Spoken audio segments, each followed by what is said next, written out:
420, 420, for 20 long years. I smoked lots of reefer and drank lots of beer. Every day at 420, we're going to settle the score. And for 20 long years, it's been 20 past 4.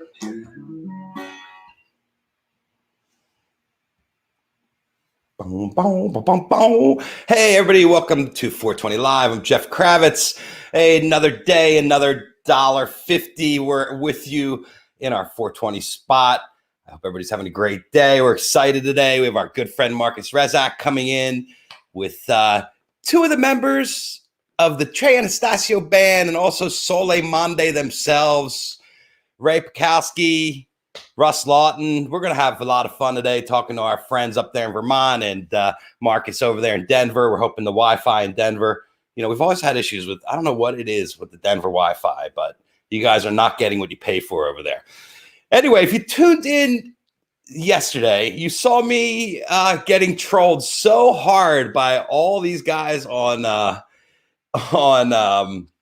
Twitch. Here we go. And they're ready. The Twitch guys, they're ready already today. I could see it. They're ready. My good friend Steve Granitz. Good to see you guys today. Welcome. I hope you're firing up whatever's you got in the hole. And you know, it's in the pandemic, you know, and I was just reading about Mick Jagger's got a new song out and writing about the pandemic with Dave Grohl. You know, and the luxury of being a multimillionaire during a pandemic and being able to go from one deserted island to the next, you know, that must have been a really hard pandemic year for poor Sir Mick. But, you know, I'm really not interested in COVID entertainment when this is over. The last thing I want to do is going to stick my face into a movie for 2.5 hours about somebody's COVID adventure or listening to COVID music. I'm kind of done. I want to move past it. I'm ready for the roaring 20s and where we're going to be going next and what the future's going to hold. You know what? You guys were so great yesterday. I got to say, I actually went back. I don't really go back and watch my shows, but yesterday I went back to watch the shows just to see how fast and furious it was coming. And no, I'm not related to Lenny Kravitz.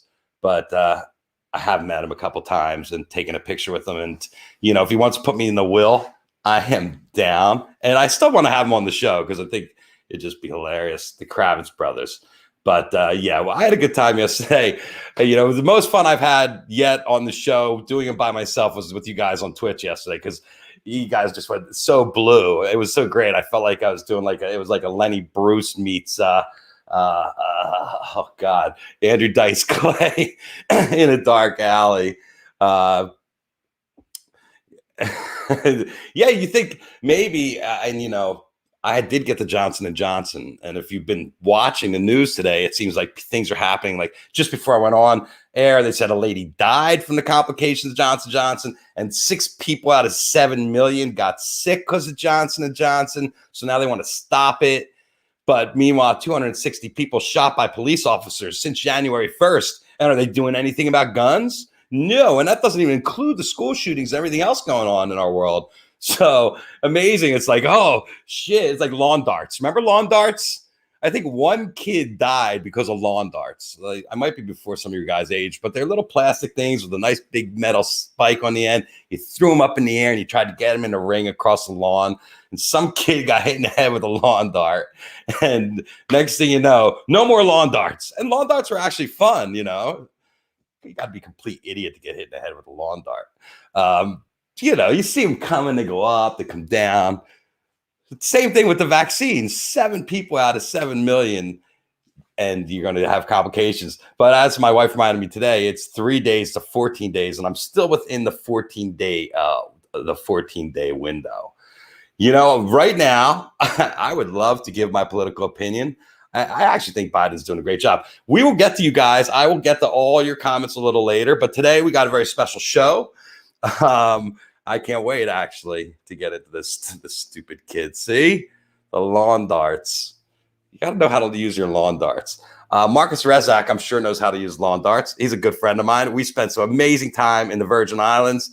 I haven't seen Marcus in a while. So welcome, Marcus, to the show. Hello, Marcus. How you doing? I'm doing well. How are you doing, Jeff? I'm all right. man? I miss you. I can't believe we're not planning a tropical vacation somewhere.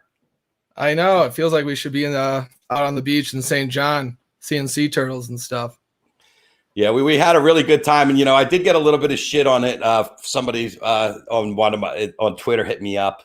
It's like, look at you jet setting all over the world with bands to while people are dying of COVID. And I was like, well, what are you gonna do? I mean, we were as safe as possible, and thankfully nobody got sick with us, right? So I think we did a good job. Yes, I agree. How's it been going for you for your pandemic? I noticed you've been out playing quite a bit. Oh yeah, still going, still playing. I've got I just played the Mishawaka Amphitheater for 2 nights this past weekend with Dave Watts and Jason Hahn, and we had a really great time. Todd Stoops was playing as well, and just been getting around here and there where I can and playing. I just played Cervantes a couple weeks ago with Chris Myers, and it's been okay. We're starting to see things come back here and there, and I think that we'll see more of that as things go. How many people were out at the gig this week at the is it an amphitheater or what was? How big was it? Yeah, it's an amphitheater, and I think the capacity is about 150 maybe right now. So slowly but surely, I think we'll see more crowds. 150 people. That's not a lot, huh? Not really compared to what the venue actually holds, and what we're all kind of used to seeing more or less from before COVID and stuff. But it's still better than nothing, and it's just still a thrill to see anyone, honestly, out in the crowd having a great time, and especially a lot of our friends and a lot of new friends that we have and people I've never seen out there before. So it's always great to see people having fun from the stage, and it's that energy that keeps me going. I'm sure people are really appreciative at this point to have something they can sink their teeth into. Anything. Absolutely. And it's the same for us. We've missed it so much, and it's great. It's great to be back. Yeah, it's got to be kind of hard sitting on the couch watching TV when you're usually used to being out on the road all the time. So tell us about your studio exploits. You have a new record out, Truth and Sound. Yes. I'm very, very excited about it. I'm very happy with the outcome. It's an EP. It's 4 pretty long songs, and it's a sort of a different twist on my first album, Gateway to the Galaxy.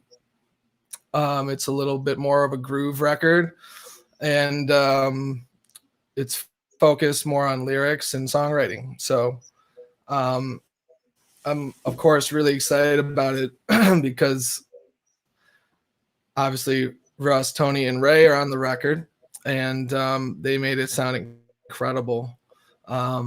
So it's really exciting for me. I'm proud of the way it came out. We recorded a bunch of stuff at Tank Recording Studios up in Burlington, and Ben Collette was there along with Joe Hedinga, who mixed the record. It just came out amazingly, and I'm very excited to have a different element on this record than the last record, which is percussion, which adds a really different kind of world sound to it. Kalyan Pathak from Chicago, world-renowned tabla and percussionist, is on the track as well. So it's really nice to have an expansive sound on this one and be able to explore the different ways of writing and playing songs live too. Yeah, and we're going to bring the guys in, but how easy was it to get a hold of the boys? How hard is it to book Russ and Tony and Ray?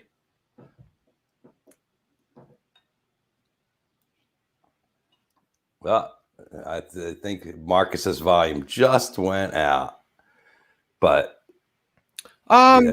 Oh, there you go. It's very hard. These guys are so busy. They're they've got a lot going on, and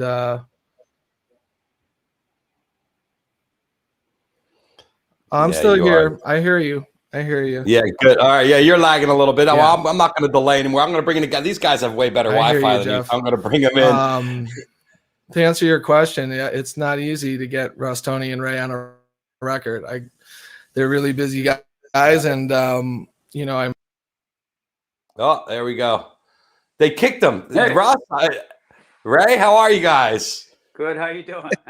See, in the pre-interview, I was like, Marcus, your Wi-Fi, right? And there he goes, just right out the window. But he'll be back. It should be our Wi-Fi. So, Ray, how you doing? I'm doing good. I'm doing really good. It's finally good to see you. Hallelujah.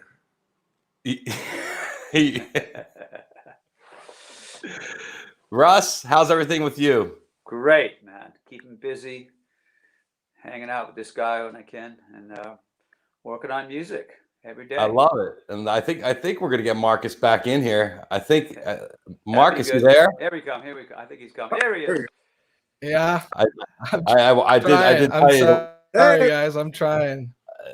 It's all right. And you guys, was everybody live in the studio together? I was not. I came in later because I had a family incident and I had to split out.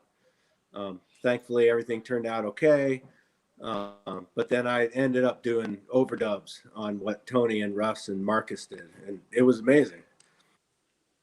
Really fun. Russ, you were in the studio. How was it? Oh, it was a lot of fun. It felt so good. It was just like Tony and I had just got off the road with Trey, so we were well warmed up, and yeah, it was really smooth, man. I walked out of there like, wow, that was good. Well, it was before pandemic, right? Probably about a month before it started kicking in. So we lucked out. Yeah. It was February, I believe, right? So like I had just got back home from New Orleans or something. Yep. Yes. The New Orleans shows, very highly regarded, actually. That was a great run. Yeah, I love playing there. Marcus in and out. Marcus is disappearing. He's on my own Houdini today.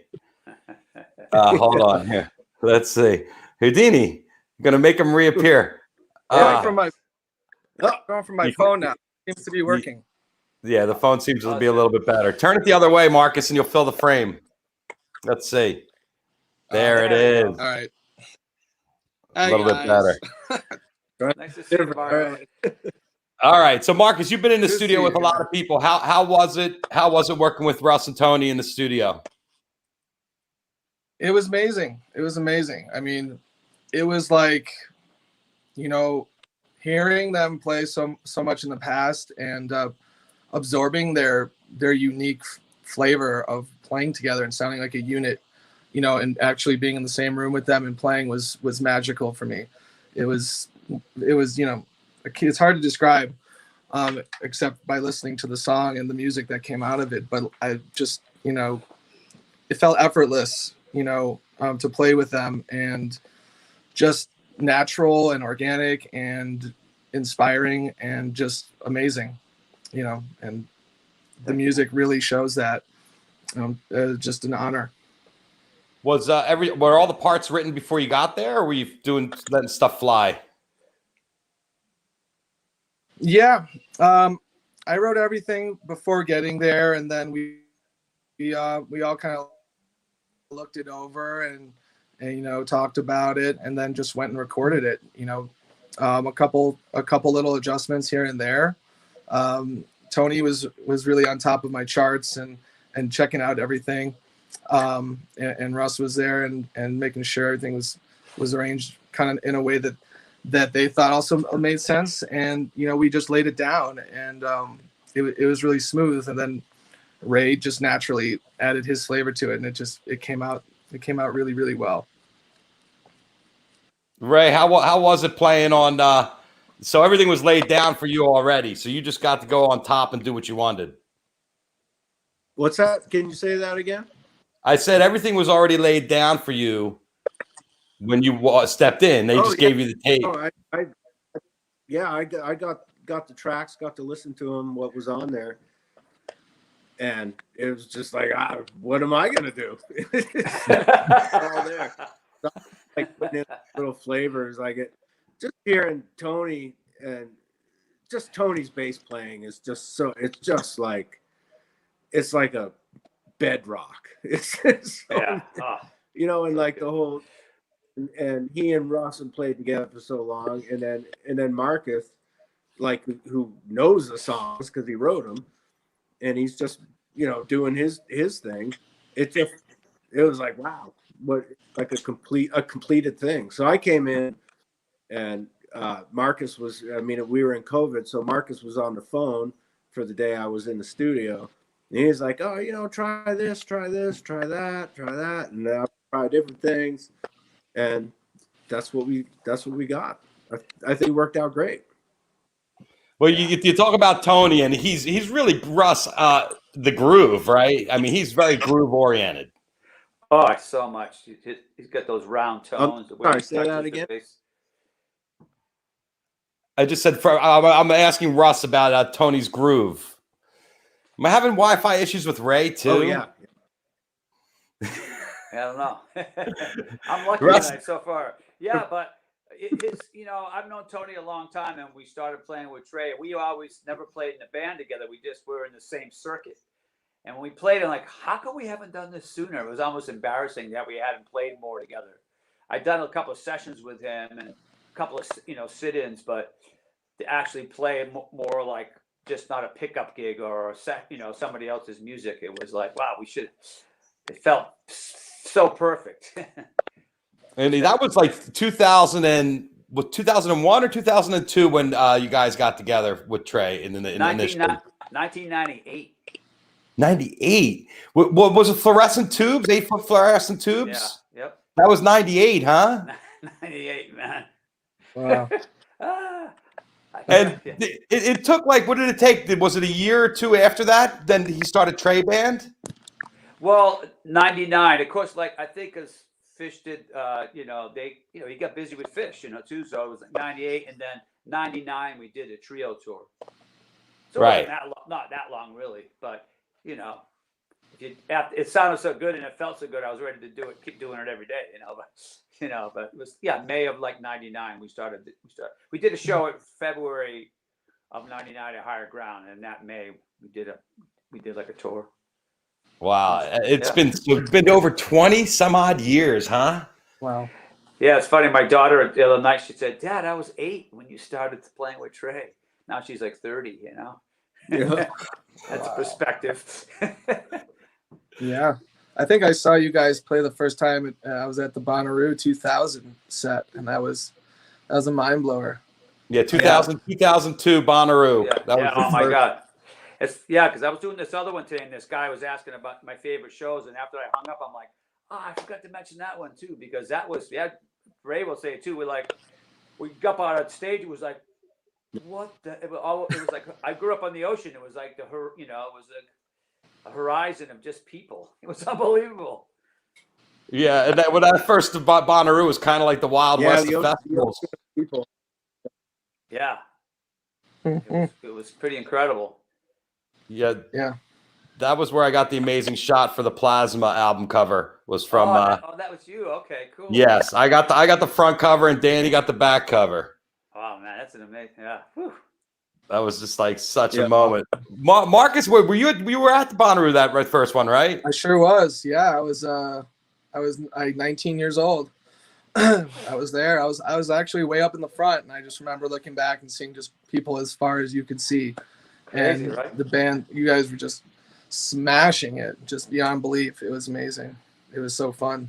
Great festival. I loved the lineups back then, especially too, that they were having the first 2 years, and you guys were the headliners. It was great. It was so cool. Yeah, Ray, was that the biggest crowd you'd played to at that point? Hello, Ray. Sorry, what's that? Was that the largest crowd you'd played to at that point in your life? Yeah, you're all. Maybe Ray. I could hear you. I can't quite hear you. Maybe hang up and then call back. Yeah, that was Hang the up. biggest crowd, though. That was the Yeah. biggest crowd. Yeah, Ray's gonna try that. It worked But for yeah. me. It worked for me apparently. So Try to put us in your shoes, like walk into the studio with guys that you've been watching for years, and like trying to get past the part of just like, all right, how am I going to make this intriguing for these guys? Like, were you fully confident when you walked in that you had the goods to keep them in there and interested? Or were you like a little I bit? sure was hoping so. He did. He did. I came up pretty prepared.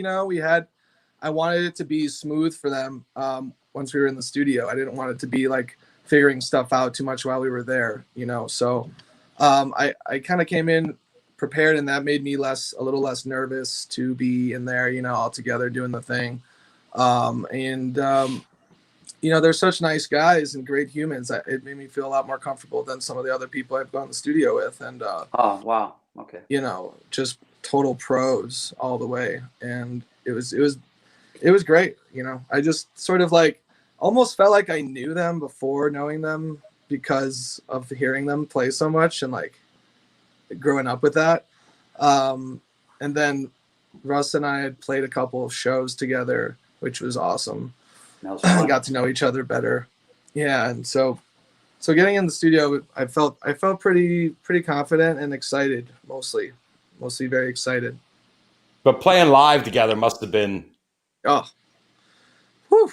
Yeah. I mean, that was good. Nobody plays like these guys, and Tony's feel is, when he's playing the way when he hits that ride cymbal and he's playing his groove, it's like nothing else. Literally, it's just so much space and so much care to the song that he puts into it, and it's just made me feel like I didn't have to, I could just relax in the jams and the improvs and stuff like that. So it was beautiful.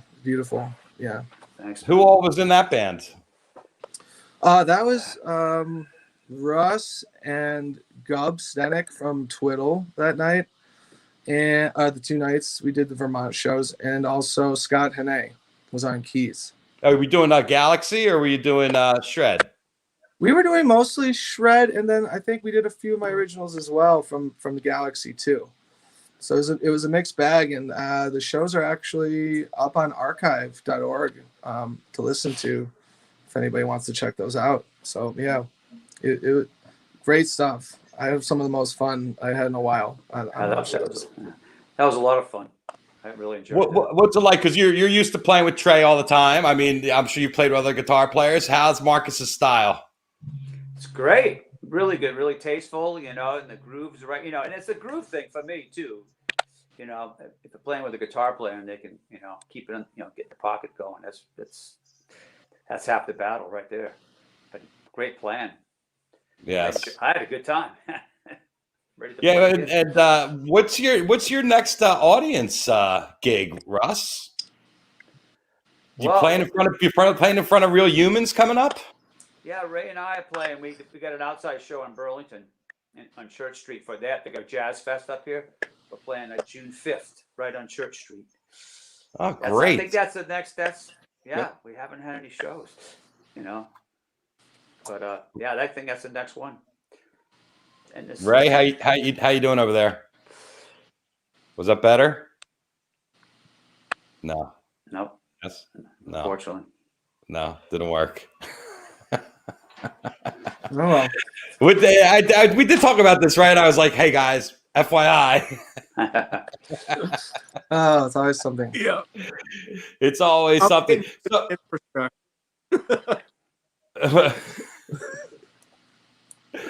I'm going to send everybody like a little thing that they can plug into their Wi-Fi into their phone, Yeah. so they can have direct line, because it's just painful. Just like drive like everybody. So, any hopes of taking this on the road, Marcus?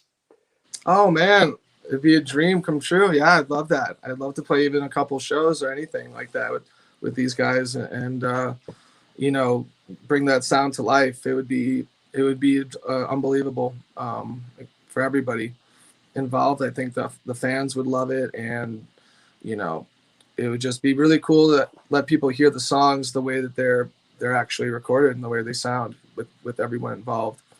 But you know, in the meantime, I'm doing my stuff along with, you know, these guys are super busy too, so we're just trying to make everything coincide at some point to do some shows, I think. And I have a few coming up the next few weeks, a couple on the East Coast and stuff too. So, you know, we're gonna make it work at some point, I'm sure.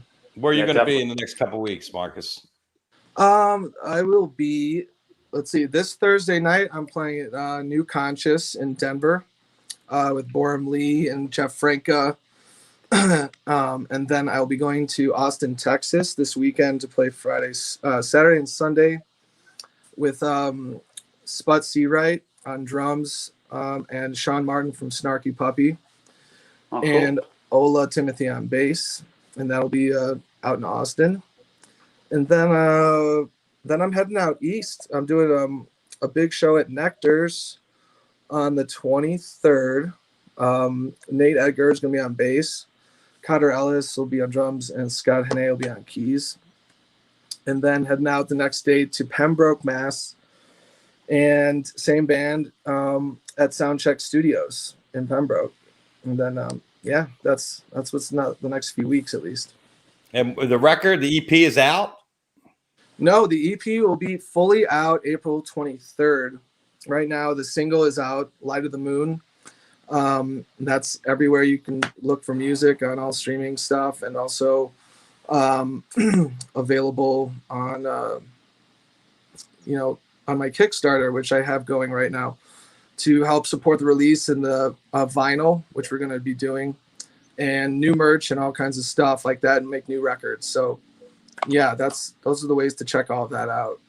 And it's an EP. Is there more music coming? I'm sure there is, but I've got a bunch of new stuff demoed out, actually. I have a ton of new, at least another album or two's worth of music that's ready to go. So trying to just focus on this one at the moment, and then, you know, hopefully record a lot more together. I would really love that.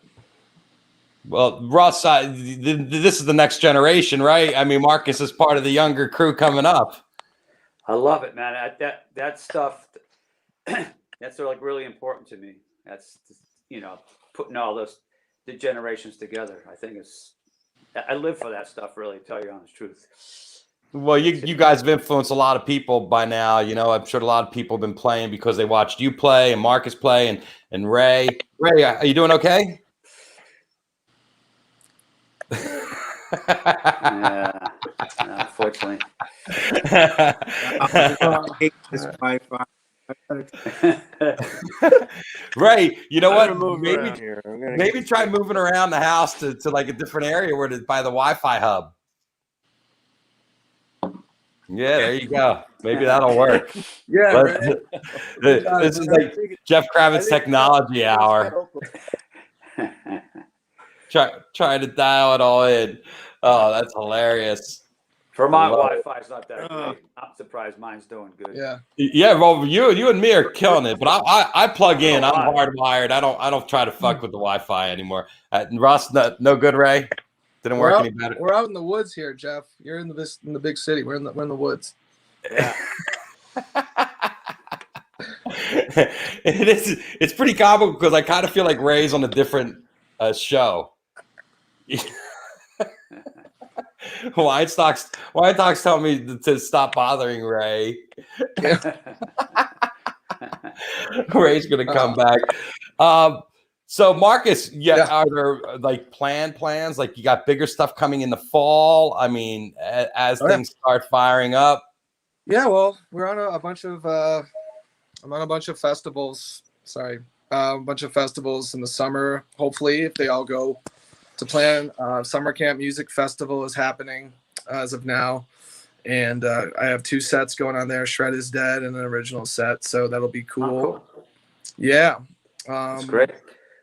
yeah. And then there's a bunch of other stuff that we're about to announce for the summer as well. So I'll be doing a bunch of different things. Yeah, stay tuned. I mean, we're going to be announcing things here as the months go on, so as the weeks go on. But the main thing right now is, the album release and getting this thing heard by as many people as possible. Yeah. All right. Well, we want people to tune in. Hold on, Ray's trying to come back. Come on, Ray. Here, let's see. Oh wait. Hey, Ray. Hey, maybe. Yeah, we kind of got you. We got all right. Well, while I have him here, Marcus, new record out on the 23rd. Gigs coming up. Follow Marcus on at Marcus Rezak on Instagram and on Twitter and everywhere else. And we got to have another trip, Marcus. We do. Let's go back to the islands, Jeff. Too much fun. I'm totally down. And you're playing guitar for at least half the sets. Yeah, I like that. I appreciate that you didn't even come and support me up there on the boat. You left me out there by myself. Oh, you handled it well. I always support you, Jeff. I love you. Thank you. I love you too. Marcus, thank you so much. Keep up the good work, and we look forward to more fun stuff out of you. Love you guys. Ray, you, man. Ray and Russ, thank you guys for being here with me, man. Love you guys. All right. Play soon. Thanks, Marcus. Yeah. Great job. All right. I got Sola Monday here. Woo. Hello, Sola Monday. Welcome to 420 Live. Digital style. Yeah, man. I love it. Ray's in. You're in now. Tell us, I saw a new record coming out. Oh, yeah. It's coming out a couple weeks, I believe. Right. Same day as Marcus's record. Yeah, 23rd. Excellent. Yeah. Tell us about it. Oh, it's it's a combination of stuff. There's a couple tunes on there we were playing up right before the COVID thing hit, and then we just went in the garage and just wrote a bunch of music and said that it's time for another album.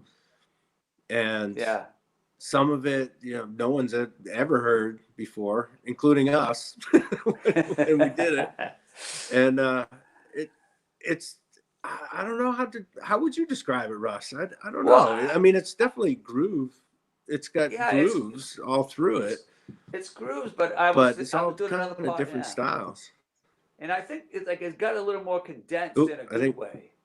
I can't hear Russ. No, can you hear me? I hear you though, Russ. Go ahead. Okay. Yeah. It's just, yeah. I think it's just the stuff is just more condensed in a good way, and more. It's just like arrangements, and it's just tight. These nice tight arrangements.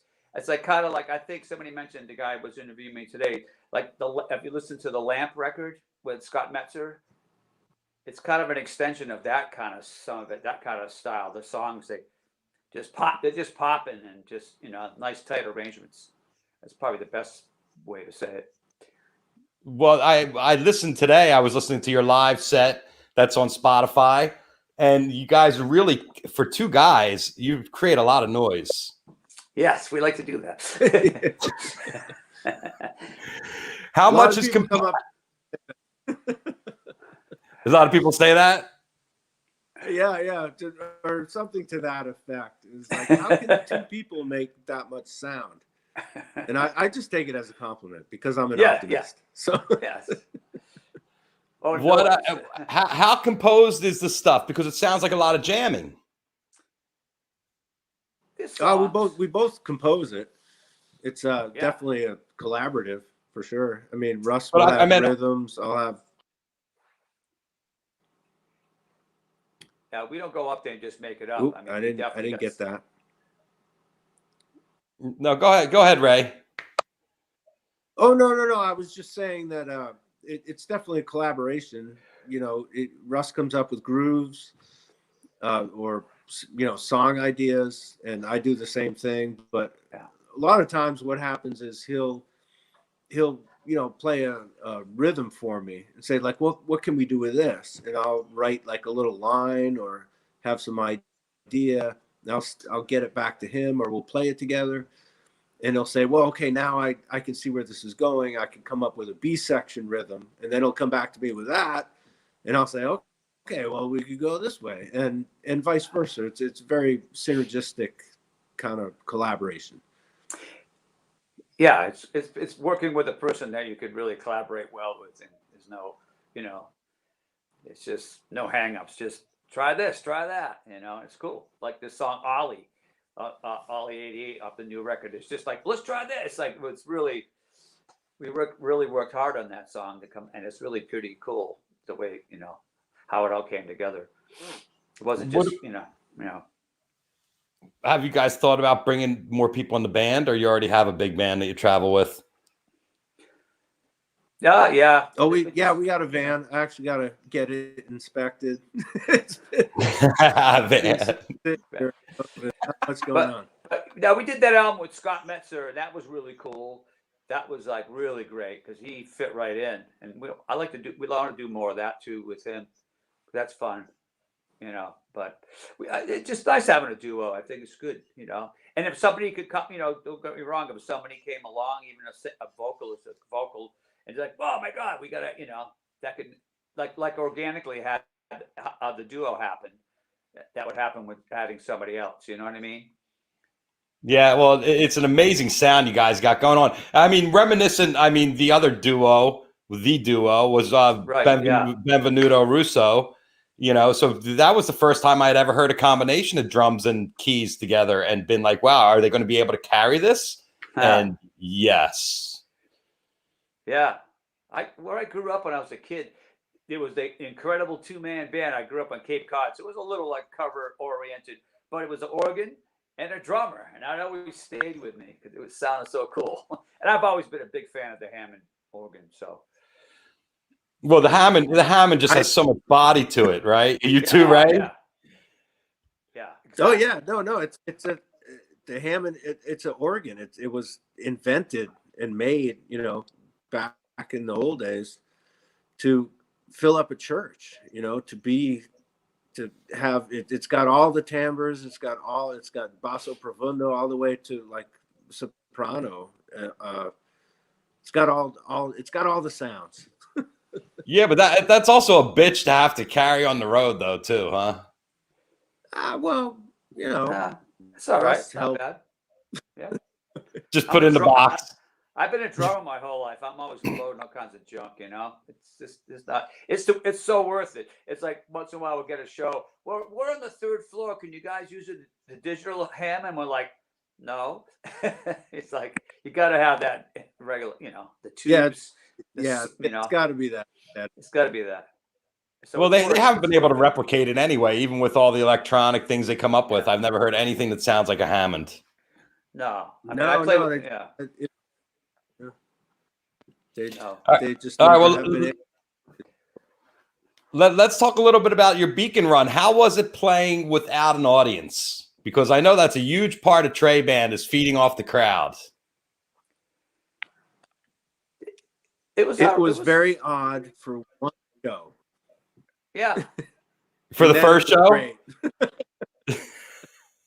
Yeah, it was especially because they had that board, the message board there, and we're playing back to the seats, and we started having fun. It was like, wow, this is like so, you know, trying all these new songs all the time, and yeah, like that's right. The first show was like, okay, once we get used to it, it was like, all right, this is what we're doing.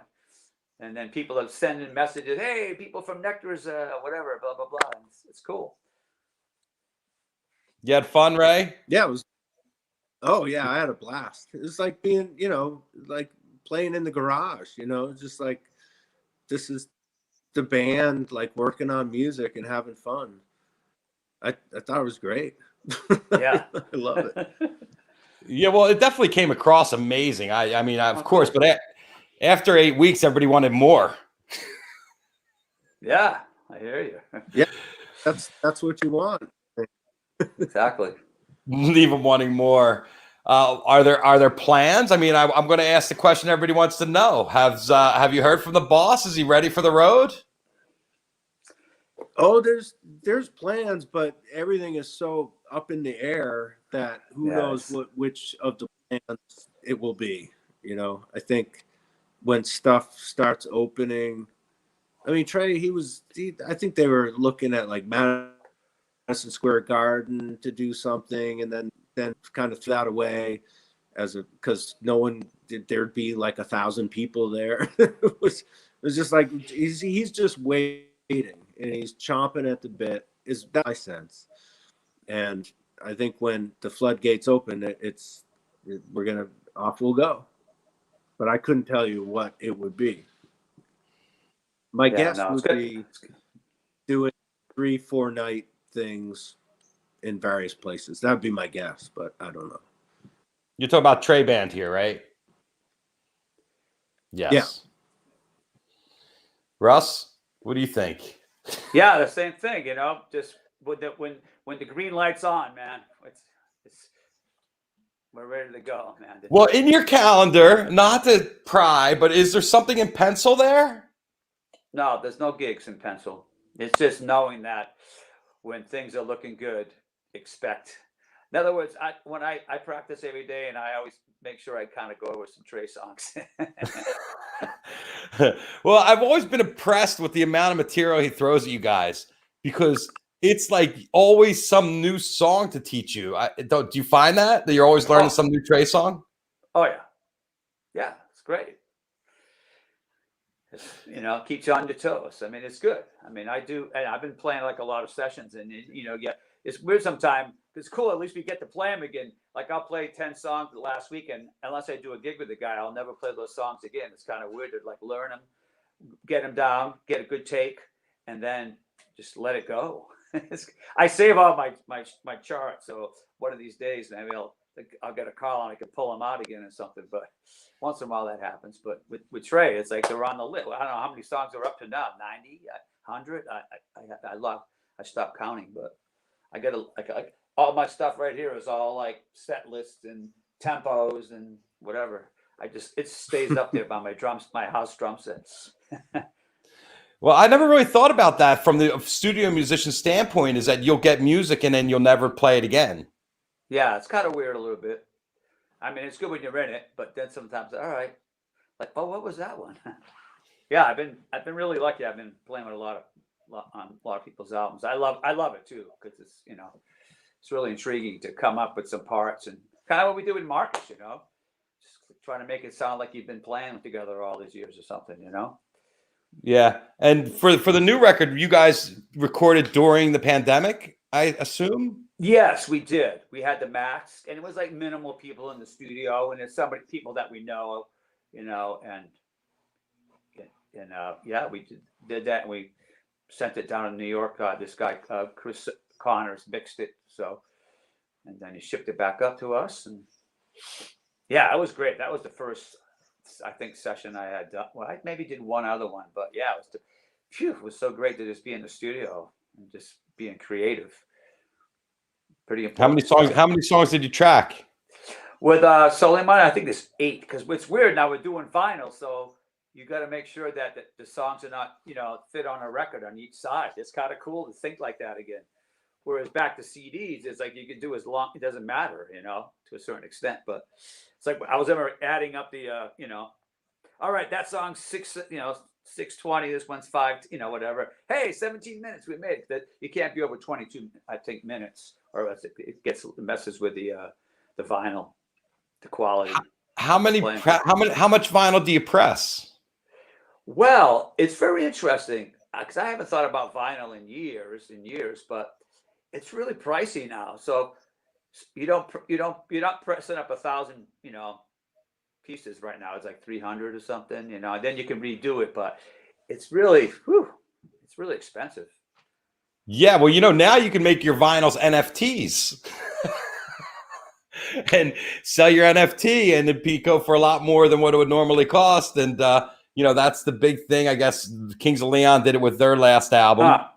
And they raised a lot of money. They sold 6,000 copies of their record, and that was just for a digital download. Wow. So many had our official NFT. Are you into all this NFT stuff? Have you been hearing about it?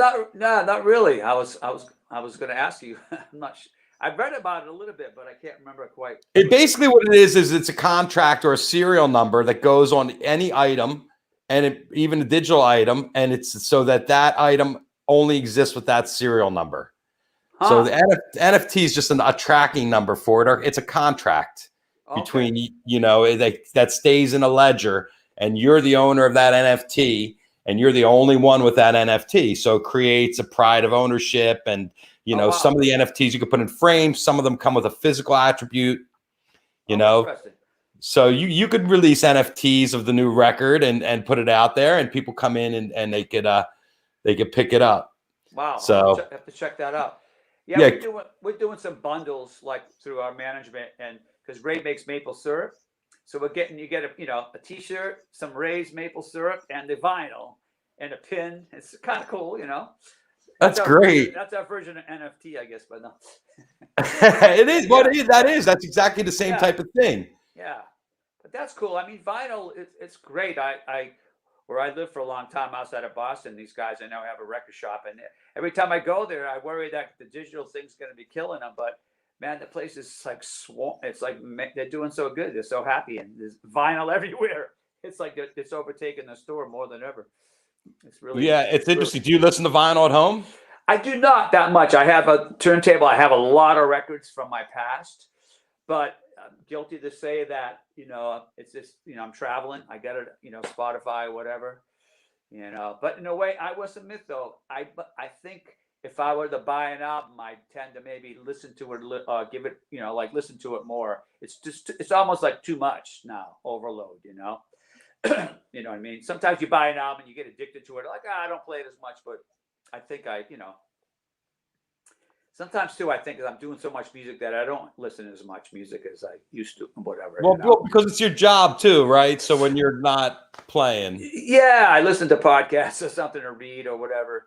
But yeah, whatever. But but at the same time, I always have like this playlist. Like I teach a little bit my students, like, what do you listen to? I'm like, I listen to that. Oh yeah, I am listening, but it's not like I used to be addicted to an album and just like play it every day or something. But do your students come in with wanting to like learn a certain song and stuff like that? Like, I want to learn this tune, or yeah, sometimes, yeah, I'm doing everything online or whatever. But yeah, it depends what they're into, or I try to stir them in different directions. Even like, hey, can you play shuffle?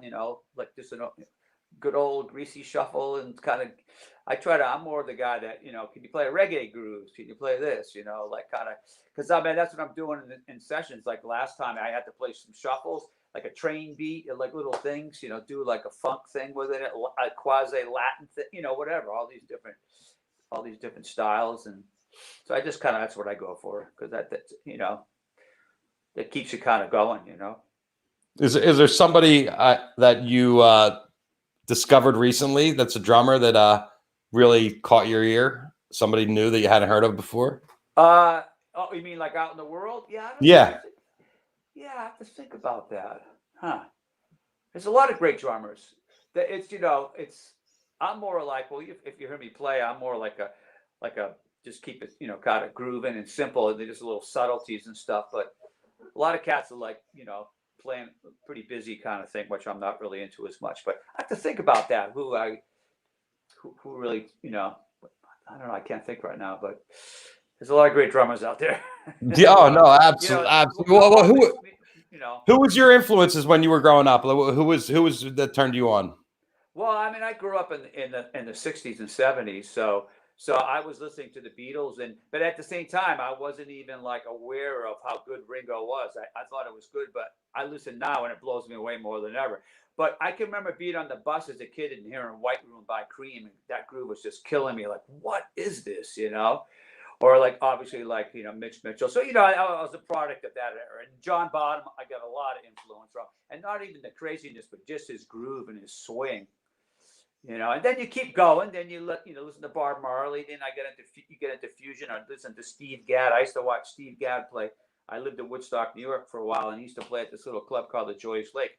And I'd see him in stuff. And so you go, that's like another generation of great players, and then just listen to jazz and, whatever. Steve Jordan, I'm a big fan of him, because he plays, every time he talks, he says something. It's like, so he plays nice and, I don't say simple, but he just plays the groove and he swings, and it's just like kind of like the way I like to play too, or Questlove or something like that, Yeah, I like Lenny White was amazing. Lenny White, matter of fact, Lenny White first tube was influenced by Lenny White.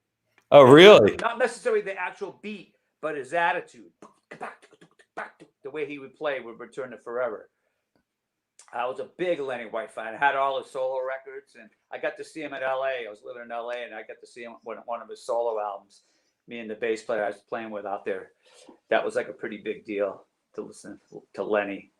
He just had a great, amazing drummer. So sharp and, really, really good. Yeah. So all those guys. So I get into Chick Corea, Weather Report, like when you get a certain age, like I remember I went to the store to buy the Quadrophenia, and the girl was ever, she's like, you should check out Billy Cobham. I'm like, who's that? And I heard him a little bit in Mahavishnu Orchestra, but so that just put me on a path, good and bad, because sometimes some of that stuff doesn't really hold up as well. But like that first Billy Cobham album was good. It's a little busy, but definitely a Weather Report and Chick Corea, Light as a Feather. That album, Paieto, that was more like what I was really influenced by too. But you can keep going. There's so many. Oh, I know. It's endless. Well, I had Clem Burke. Clem plays with Blondie on the show last week, and we were talking about Ringo, because he was defending Ringo to people on the internet because people were dissing Ringo. Don't diss Ringo, man. And he's like, he's the greatest rock drummer in the greatest rock band ever. Come on. Yeah, I would say, okay, somebody brings in a song. Okay, I got this new song. It's called whatever, Taxman or Long and Winding, whatever. Any of those songs, you got to come up with a drum part for it. I mean, and it's swinging. I mean, that stuff he's really great. I mean, he's not giving you anything. You're not going to get the fist up in the air like, well, that was an amazing lick. But try to come up with some parts like that. It's not as easy as you think. And that's more in my direction. Or I was into a band when I was young called Free. They became Bad Company, but that drummer, Simon Kirk, and I was playing in New York, I remember, and we're playing, I forget, with some club, and he came up and goes, your drumming moves me. Who were you? And I'm like, I'm Russ Lawton. What's your name? He goes, I'm Simon Kirk. I'm like, dude, I love you. He just played so sparingly. It's just all the air, and he just, man. So you don't realize how much he's like, you take a little bit of a piece of everybody, you know what I mean? And I still listen to his playing, and it's amazing. I was definitely fanboying out. Dude. Well, it must have been amazing for him to come up to you and be like, oh, I love your drumming. I was freaking out, man. I remember like sitting in my buddies who I still hang out with, sitting in this car listening to that Mr. Big by Free. Just like there was so much air in the music. That's what I loved about it. That's what I learned from that band. Everybody it was a trio with a singer, and it was a lot of space between the notes. So good. I still listen to it sometimes. And his drum sound, and he told me he had that same snare from All Right Now as a Black Beauty. He was a Ludwig guy, And I was like, he still had the snare from Mr. Big, and that's that. I try to emulate his snare sound, like or like Charlie Watts, or like even like what you call the guy from Yes, the original guy. John or Alan White. Not Alan White, before Alan White. Bill Bruford. Bill Bruford. That clank of that Ludwig snare sound, I still trying to emulate that. That's another amazing drummer. Bruford was amazing. Yeah. Oh, really good, man. And John Bottom. I miss the John Bottom snare drum. That Ludwig Superphonic. That's the sound. That's all I can play is Ludwig snare drums. Going right here, man. Well, Russ, I love your energy and your excitement. I appreciate you having the best internet on the show today. I don't know why. I'm like, it's terrible. But I look forward. Solo Monday. We got the new record coming out April 23rd. Yeah, we got some. It's going to be available. Yeah. Spotify, Apple Music, everywhere music is, right? Yes. Yeah. And hopefully, by magic and by maybe you'll get some dates to be able to pencil in your calendar for Trey this summer. We'd all like to see him out. Yeah. Thank you. Yeah, me too, man. Yeah, once the green light happens, you watch. We're gonna be busy. Oh, I'm sure, and I'm sure you're gonna be really excited to be out there playing in front of people too. Yeah, it's been a long time. This is the longest I've ever been since I can't remember, since I was a kid, not doing many gigs. It's crazy, huh? Yeah, it's some days I wake up, I'm pretty good. I've been just practicing, just whatever. I'm just trying to keep my nose to the grindstone just every day. But and like those sessions have been helping. But yeah, sometimes like, oh my God, it's like I haven't done a gig. Hope I'm okay. Are you doing online lessons too? Yeah, that's what I do. I teach it at school a little bit. Yes, I get a few students. I don't have like hundreds of students, but I really like it. It's like what you say when Marcus is like the younger, a different, it's amazing. Meet different people, and they're so good, man. So many great musicians. They're young. I'm like, I didn't have that kind of that exposure or education back when we were younger. Yeah, well, it is amazing for people to be able to contact you and take lessons. So if you have a couple slots open, let everybody know that they can reach out and book a session. Yeah, thank you. Yeah, I enjoy it. And you meet people, and it's a community. I teach a lot of the local kids where I live in Middlebury, Vermont, around here, and it's cool. It's all part of the community of musicians. It's a big part of it for me. The hang and all that too. You got to give back to the younger generation. Yep, totally, man. Because I know people had helped me, and I appreciate it so much. Well, good stuff. Well, we look forward to seeing you out there. Thanks for coming on the show today. Thank you, great man. job on Marcus's record also. Thank you, man. That's a good record. All right. Thanks. All right, Russ. Take care. Bye. Yeah, Russ Lawton wins for best Wi-Fi today. And thanks for Ray for trying. It was great. We got a little bit of Ray in there. And Marcus, he finally dialed in. I appreciate everybody for coming on the show today. And before I let y'all go, I got to tell you about my sponsors, because, where would I be without my sponsors? And, this sponsor is definitely one of my most interesting to talk about, because we have, where is it? Oh, yeah. Manscaped. Yes, ladies and gentlemen, you want to keep your shit clean. Let's face it. You want to take care of the boys, make sure they're presentable. And this has some amazing technology where you're not nicking and cutting yourself. You can manscape. And then also you get your ball deodorant here. This is the preserver, your ball preserver, because you want to make sure you preserve the balls. And then you also have some reviver, because Lord knows you need to keep those things revived and popping. But a Manscaped and your 420 live code gets you 20% off and free shipping. You could also use it to trim up your sideburns. Oh man, I think I actually got myself with that. Trim up the sideburns and stuff too. I don't think that they would really care, but use your code, get your discount, and keep your balls nice and smooth. Smooth balls, because you're coming out of, we've been coming out of this caveman existence the past year, so does it work? Yeah, men, women, whatever you want, you want the in-depth personal experience. Thank you guys. I could see you going at it here. I saw people leaving oh, you guys, you male chauvinist pigs. I could see the comments just firing. Very distracting when I'm in the middle of the show. Probably why I don't have Discord, but I guess that's the next thing, is to add the Discord. And tomorrow, John Battelle, the search for Google. John Battelle is an amazing author, an amazing thinker about all things internet connected, the whole way our life works, the whole way we're wired. So tomorrow, tune in. We're going to talk to John Battelle. Thursday, I'll be going to Atlanta to shoot the Triller fight. Triller. Oh, there's the record. Light of the Moon's out now. Matt has put the link up there on the Facebook. You can go on there and give it a shot. Check out Marcus's work. Marcus Rezak, thank you so much for coming on. Thank you to Russ Lawton. Thank you to Ray Paczkowski. And I look forward to seeing Trey Band out there soon. Soleil Monday also out on the 23rd. Lots of great new music coming out, because everybody's been bubbling up at home, coming up with stuff. Even Mick Jagger's got the new song out. Check out the new Jagger Foo Fighters song while you're at it. Thanks, everybody, for tuning in. Peace, love, and happiness to everybody out there. Big hug. Yes. We did it. Through another day. Oh, my chocolate. Yes. Sorry. Duh. Thanks, Homer. Where would I be without you guys? I got my chocolate bar, the 420 Live chocolate bar with Asher's chocolates. You get 20% off with your 420 Live code. Chocolate bar is delicious milk chocolate. It has CBD in it, but it also has potato chips, pretzels, raisins, coconut flakes, and mini M&Ms. It is fucking delicious. It's 8 ounces, delicious, half pound of chocolate. In order to get a chocolate bar, you spend $75 at Asher's. And believe me, you'll spend $75 easy at Asher's. Just don't eat $75 in chocolate, because then you have a big fat ass coming out of thing. They'll give you the chocolate bar in your bag. Use the 420 Live coupon to get your what do you call it? Banging chockies like Boom. Thank you. Thank all my Twitch guys for coming in again today. We'll see you again tomorrow. And everybody out there, take it easy.